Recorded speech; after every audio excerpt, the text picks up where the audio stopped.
Hey, this is Charles with Rocky Mountain ATV MC. Today I'm going to show you how to inspect and replace the Bendix and starter bushings on your KTM or Husky two-stroke dirt bike.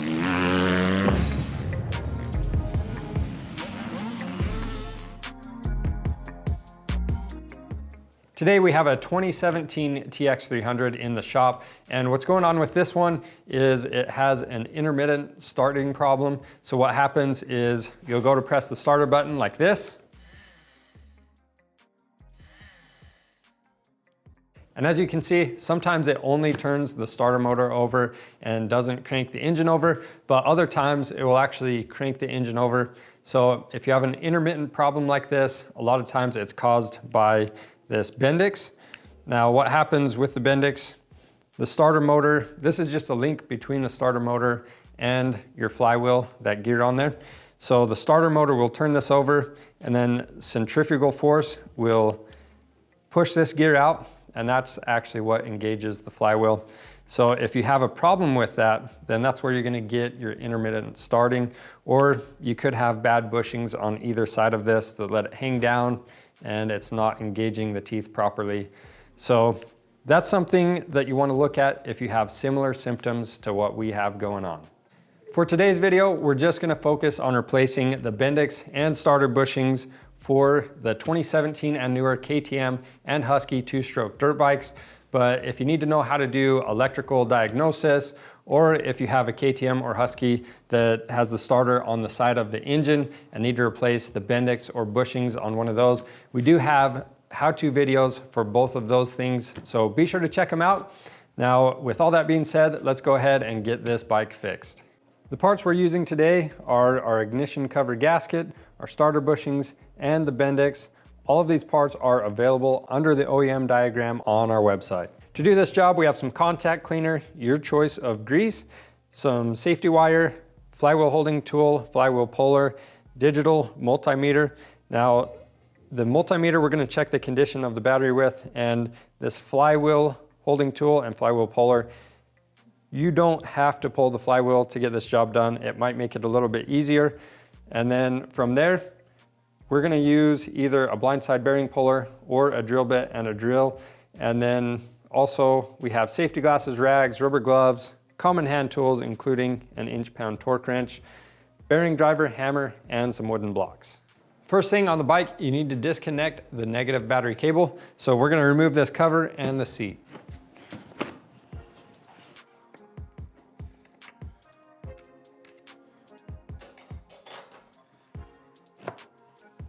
Now real quick, before we disconnect this negative cable, we want to check the condition of our battery just to make sure that we're not replacing parts that don't need it yet, because if this doesn't have enough power to turn the starter motor very quickly, then it's not going to sound right or do its job. So what we're going to do is hook up our tester to the battery. The lithium ion batteries, you're going to be about 13 volts on them. And we're above 13 volts, so the charge is good, but we need to make sure that it can supply enough power. So a rule of thumb, if you hit the starter button, you want to be somewhere close to 10 volts on this when the starter button's depressed. If it's a little bit lower, that's fine, but if it's much lower than that, then you might want to look into getting a new battery or charging it up and retesting it.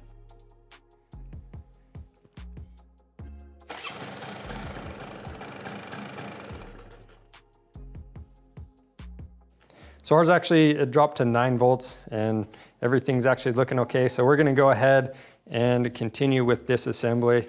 But again, if you had any issues, you wanna take care of those issues before you do anything else. Once you've removed that, you can go ahead and disconnect that negative battery cable. Now the reason we're doing this, we just don't want the starter to accidentally operate while we're working on the system. Once you've done that, you've got a couple options. You can remove this tank, and there's these wires coming out of that stator. You can disconnect those underneath the gas tank, or what we're gonna do is just remove the stator cover and we'll hang the cover by some wires. So to get to the cover, we've already removed our skid plate, and then we need to remove the shift lever. It's a good idea to make reference where this thing is right now so you can put it back in the same position.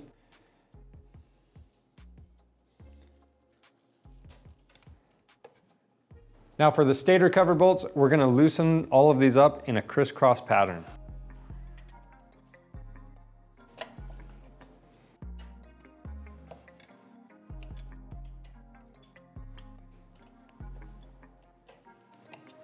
Now, as you take these bolts out, you'll notice that we have a couple of different sizes, so just take note of where these bolts go. Once you have the bolts out of the stator cover, you can go ahead and remove it. There will be some magnetism between the stator and the rotor, so just be aware of that while you remove it. I'm just gonna set the stator cover right here. I don't really want it hanging from these wires, so I'm just gonna support it with a little bit of safety wire. And right where that exhaust spring goes, I'm actually just gonna run this off of that and go through one of these bolt holes. That way if we bump it or anything like that, it's not gonna rip these wires out. All right, the next step, the service manual wants us to remove this flywheel, but I don't think we really need to. What you can do is just carefully kind of work this out. You might have to line up the gears, and this is just gonna slide out the side on this bottom corner, just like that. Now these bushings, they have a Teflon coating on them. These are for that Bendix. And if that Teflon coating is worn through, you wanna get them replaced. So what we're gonna do to replace them, we'll show you two methods. So first method, I'm gonna use a blind side bearing puller, and we'll do that on this engine case side. Now real briefly on this tool, this collet, it just has a flange on the end and it's actually collapsible. So we'll install it into this bushing. We'll tighten these bolts down and then it'll lock it in place. So when we use the slide hammer, it pulls it out.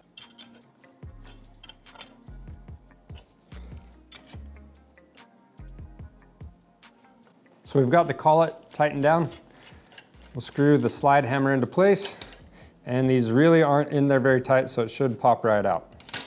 Just one pull, real quick and easy. Sometimes these bushings, they can wear all the way through. So it's really important, once you've removed this bushing, you want to inspect the engine case or your cover, wherever it goes into. Make sure that those bosses around where this gets installed aren't damaged. And we're actually going to spray a little bit of contact cleaner and wipe everything down so we can get a better look at it in a minute. The next method we can do is remove this bushing from the stator cover. So we're actually going to use a drill bit to do that. You're going to be really careful when you do it like this. So this drill bit, it's a slightly larger diameter than the inside diameter of the bushing. And we're just barely going to turn it into place till it grabs onto the bushing. Once it does, we'll go ahead and rock the bushing out of place. And again, if you do it that way, just be really cautious as you do it so you don't damage your cover or your engine case. Next thing we're gonna do is remove our gasket. Now, locate both dowel pins and make sure you don't lose these when you remove the gasket. And this one actually didn't stick on there, but we want to make sure this gasket surface is perfectly clean. So you can use a gasket scraper if you need to, and then I'm just going to use some contact cleaner on a rag and also wipe the surface down, make sure it's perfectly clean. Now, I do want to point out this one isn't sealing oil in there. This is just to keep any dirt, debris, that kind of thing, moisture out of this cover and off the stator. Then the other thing we're going to do is wipe away the grease and spray the area down where these bushings go. That way we can get a better look at them.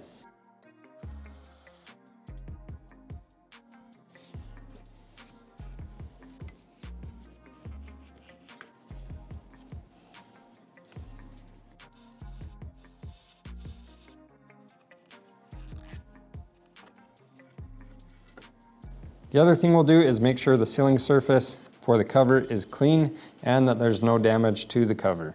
Once you have everything cleaned up, you want to look at this area where that bushing will be installed.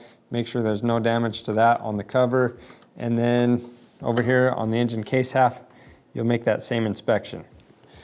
Now the things with the Bendix that you need to inspect are obviously these teeth that engage with the starter motor.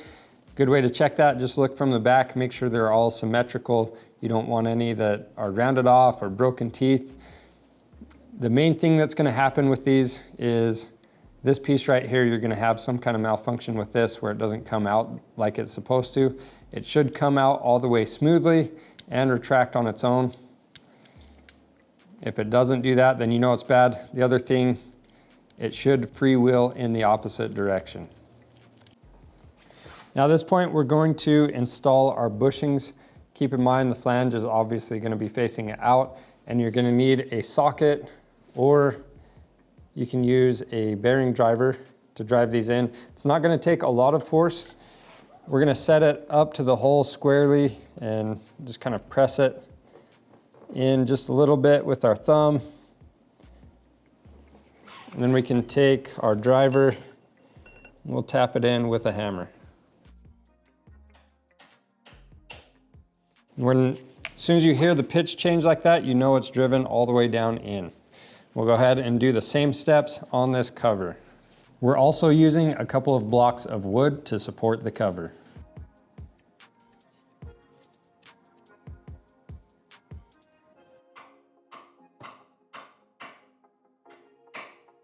Now before we put the Bendix back into place, we're gonna lube up the teeth on the flywheel and the Bendix with some grease, as well as put some grease on both ends of the Bendix shaft.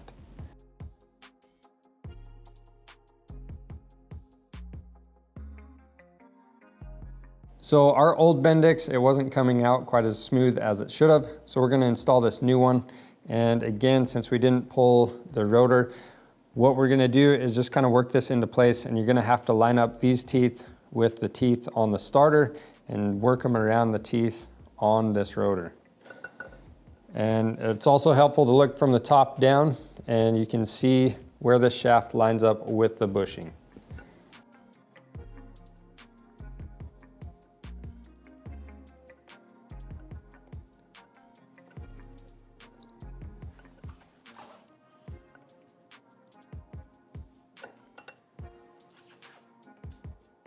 Now that the Bendix is in place, we'll go ahead and install our new stator cover gasket. Make sure the dowel pins are still in place on this as well. Then we'll remove the safety wire and we'll install the stator cover. Now, as you install this, again, keep in mind that it's gonna be magnetized, so keep your fingers out of any pinch points and just make sure you have a firm grasp on it and ease it into place. You also need to line it up with those two dowel pins. Now for the stator cover bolts, the two longer ones are gonna go in these opposing corners right there and right here. And then we'll go ahead and set the rest of these in place. We'll tighten them down in a crisscross pattern, and we're gonna torque all of them to 5.9 foot-pounds.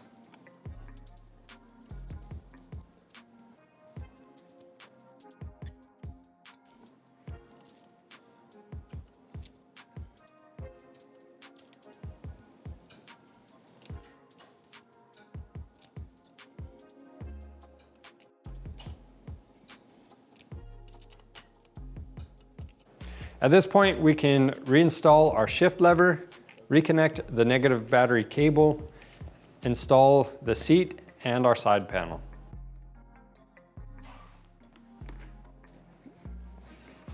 And the last step is to make sure the starting system on your bike works now.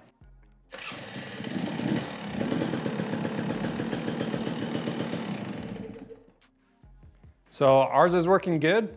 And that's all there is to replacing the starter bushings and the Bendix on these bikes. If you need these parts, they're available on our website under the OEM diagram. So check that out, and don't forget to subscribe to our YouTube channel if you haven't already. I'm Charles, thanks for watching.